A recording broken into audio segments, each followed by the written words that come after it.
This is Michael Scott Hollash, and I have my good friend Francesco Frank Fiordilino on, who is my partner on Nat Geo's new season of Narco Wars, The Mob, that is currently airing on the National Geographic channel. For those of you who are tuning in to the channel here for the first time, Frankie is a former longtime mob associate in the Bonanno crime family.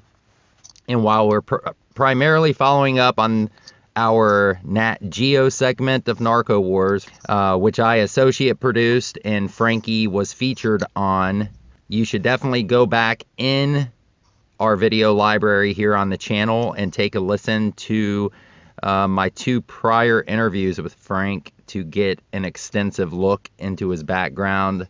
Also, if you haven't already, hit the subscribe button and the notification bell so you'll be notified as future content drops here on the Reform Report. So let's jump into the follow-up, Frankie. Season 1 of Narco Wars covered the manufacturing via the South and Central American cartels. The success of Season 1 brought us Season 2, which covers the distribution of narcotics. In our segment, the Heroin Don, revolves around Carmine Galante. Do you think our segment on the show was an accurate portrayal of Carmine? Definitely. I thought it was pretty good. It told a little bit more. I mean, the story's been told a lot of times, and I think in this documentary was bringing National Geographic never fails. They always do a good job anyways, but it brought other perspectives and more of a light, like from Canada to New York and from Marseille, France.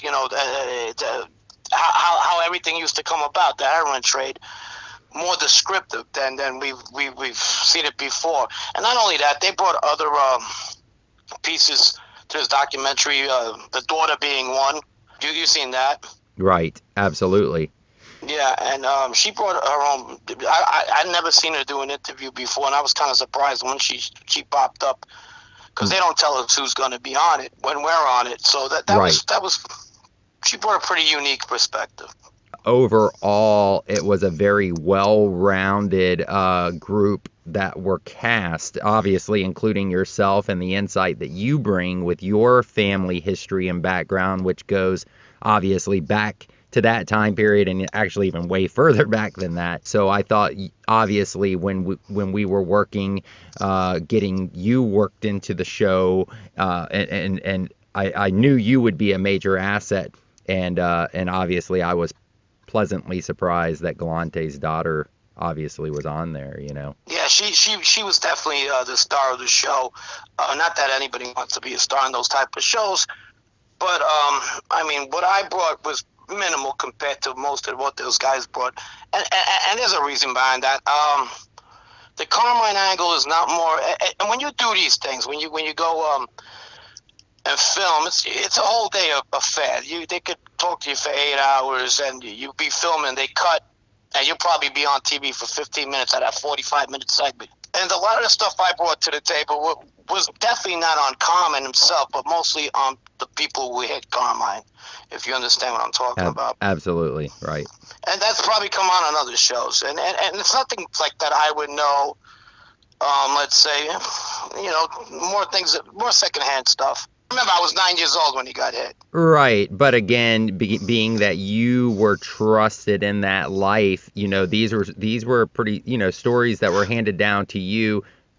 Yes. Because you were trusted in that life, and obviously some of your previous family connection to those players that were some of the primary players at that time. Right, everybody I knew up to that point were gone, except I'd say one who was still in prison until I was about 14. One ended up in a barrel.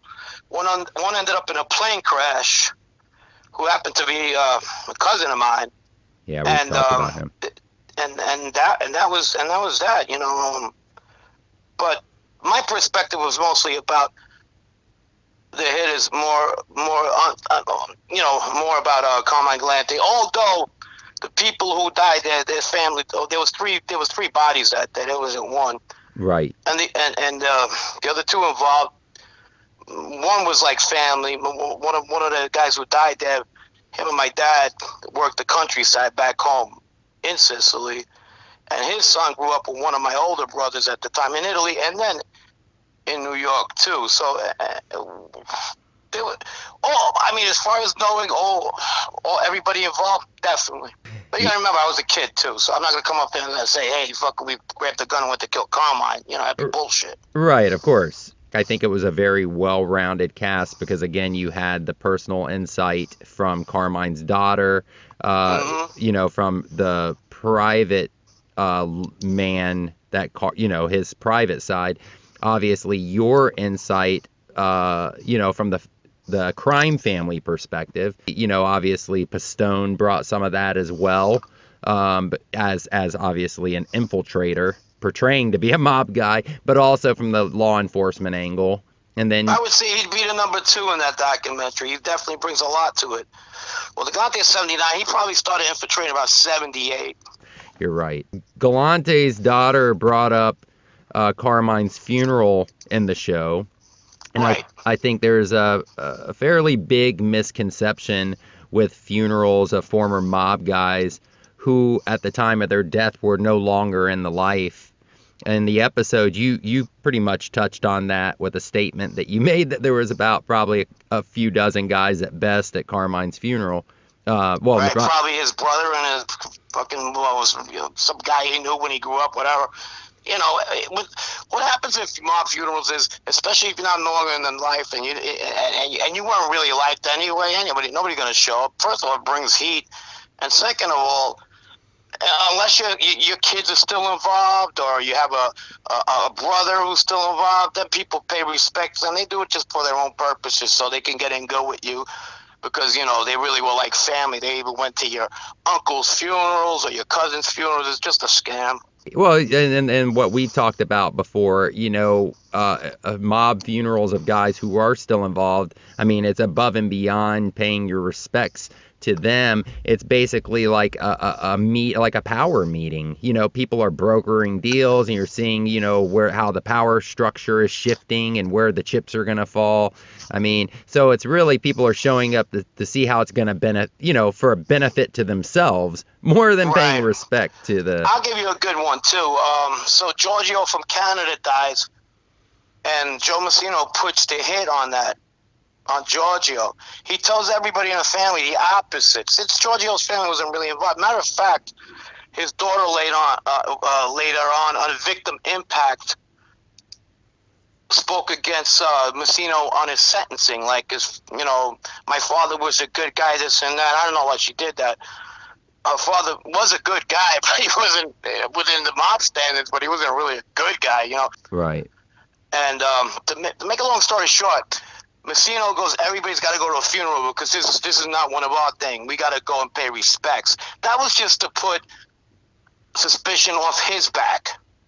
So he was telling people that he died in the Bronx and a lot of Albanians in the Bronx, and he said, well, the Albanians did it. So he goes, no, everybody go to Giorgio's funeral rather. So people are thinking, and let's look for who did this.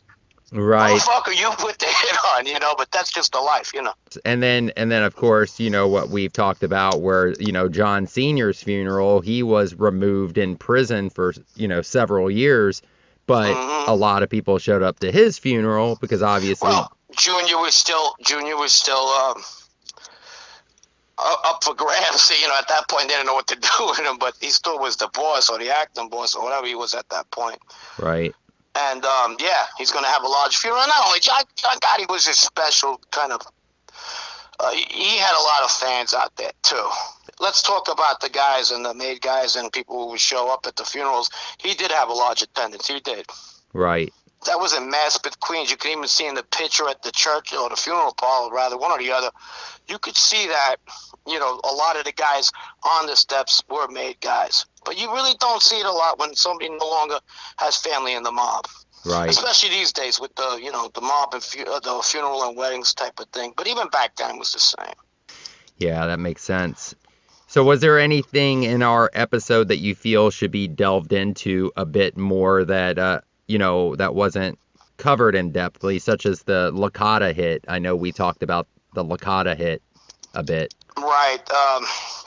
Yeah, he had animosity toward, Carmine had animosity towards Pete Licata even before the drug. If he did say something about drugs, he didn't like the idea that drugs were being sold or whatnot. I guess that could be a reason for him to get killed, but it was more about which side he took in the 60s war. He was, Carmine Galante was a Bonanno guy. Right. And during that war, which is the biggest misconception, is it wasn't really Bonanno against his cousin, De Gregorio. It was. But after Bonanno didn't have a leg to stand in and they sent them out to Arizona, what happened was that faction that was fighting against Bonanno started fighting against each other. Mm-hmm. You see? And that's what that made that war what it was. And there was a lot of killings after that. There was one in my old neighborhood in Cypress Gardens where 3 people got killed to fight over who was going to take over the family at that time. Mm-hmm. And De Gregorio was failing of health too, so he was out of the picture too. Magatino was in Buffalo. He was going to come down, so they didn't know what was going on. During that time, the alliances, once that were around Bonanno, were no longer there. Even the ones that were with Carmine Galante, but Carmine Galante was in jail. They went to the other side too. They abandoned Bonanno also. So he had and Pete Licata was one of those guys who abandoned Bonanno also, and then making an insult to injury. He was maybe talking bad about drugs. That I don't know, but he was definitely anti-drugs. That could have been the reason. Yeah, if Carmine Galante is down in jail in the 60s, he comes out in 75, who knows if that war even happens? Because most of the guys that were involved, a lot of them were around Carmine Galante. He was in the 60s. He was more powerful than Joe Bonanno. Yeah, I could see that. I mean, he was Bonanno's muscle. Without Galante, well, you see what happened. It was a perfect chance to hit. Right, 100%. I agree with that. It was like Castellano without the Mayo crew or the other crews that were, it was a perfect time. Yeah, well, because those crews are what insulate the boss or, the power structure and make people fear to make a move against that power. Well, I'll give you an example. After they chase Bonanno back to Arizona, Galante comes out. He feels the same way. He says, fuck it, come get me now. Right. Let's see how this works. I'm the boss now. Yeah, that's one thing I'll give Galante, man. He had a big set of balls, no doubt. Yeah. Talking about his daughter, it was his daughter Nina. She wasn't. They didn't show her in the documentary, but he has a daughter Nina, and it was a great story that Ali Persico told me a long time ago. And he was at a club. He was a young kid, Ali Boy Jr. This is. Right. And he was at a club. The bodyguards, Baldo and Caesar, come over to the club. He was actually in the nightclub, and he goes, hey. He goes, and Baldo called him Hal because he calls him Hal with H-A-L. He got an Italian accent, so he don't say Hal. He says Hal. Hal, Lilo want to talk to you. Ali Boy was like, what the fuck did I do? He was a young kid. He goes, I don't know what the fuck I did. So Nina kind of liked Ali Boy. Ali Boy is a good-looking guy, you know what I mean? Right, yeah. Liked him, and this was perfect for Carmine. One boss's kid getting with another boss's kid. Problem was she had a boyfriend too, Right.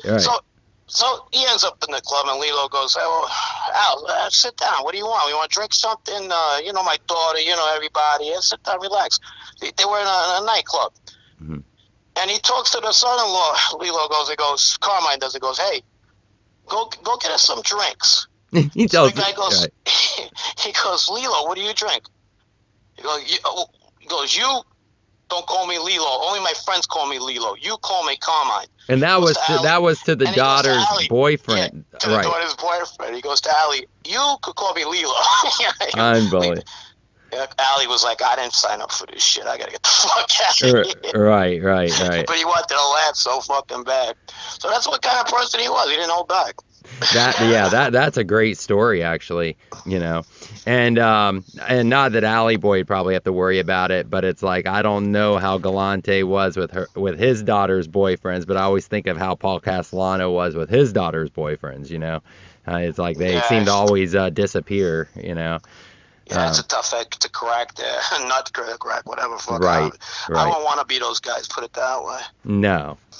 So I wanted to allow my longtime Patreons on the channel to start giving me some questions for the interviews here. And so one of my Patreons, Anthony Sparacino, he wanted to know how each of us graded our episode now that it's out. Obviously we've had a chance to see it, the completed production. So I guess we'll start with you. How did you grade it, Frankie? I don't want to be biased because I was on it. If I right, was of course. On it, let's say how it was filmed and everything, and from the production. I thought it was very good. I thought it was very good. It's one of my favorites within the last couple of years. I mean, all these stories are the fucking same. Every time you hear about either it be the five families, the commission case, or Carmine Galante, or even Gotti, you're gonna hear it. But it's the angles they bring, the new angles, and sometimes the cinematography. It was good. I don't know, it was good, and James was a good director too. I'm gonna give it a 9. A 9, yep. That's a very fair. So obviously, I'm gonna give it a 9. So on a scale of 1 to 10, I also grade it a 9. I very rarely give anything a 10 because nothing is 100% ever perfect. Not even women. Right, 100%. And really, how I look at it is, it was an hour-long episode, but then by the time you minus the advertising, you probably got about between 40 to 45 minutes left. So in that 40 to 45 minute time period, I think it gave a very thorough scope of Carmine's life from a younger age when he was just getting involved all the way to his death. And I thought they were able to fit a substantial amount into the timeline. I think we executed that episode very good. Well, you guys did a good job. Yeah, I think that so from the production end, I think we did a great job. I think from the commentating end, it was an A-list group to put together that was well-rounded. So I also graded a 9 as well. So that's your answer, Anthony. Yeah. So we are 2 episodes in now. Episode 3 drops this upcoming Wednesday. It's called Drugs, Bugs, and the Dapper Dawn. It will air at 9 p.m. Eastern Standard Time in the U.S. on the National Geographic channel. The season runs from May 26th to June 30th with 6 episodes total. As they air, each episode is worked into Nat Geo's broadcast schedule to rerun the episodes, but you can also go to Hulu and watch each of the aired episodes at your convenience at any time. Again, please subscribe here and hit the notification bell to stay up to date with future uploads, which will also cover my projects outside of the channel, as well as everything that Frankie has coming up, and he has several projects. So stay up to date and subscribe here, and you guys will stay up to date with what we got going on. All right, Frankie. All right, my brother. To you, Michael. All right, I'll talk to you soon. Yeah, man. Bye.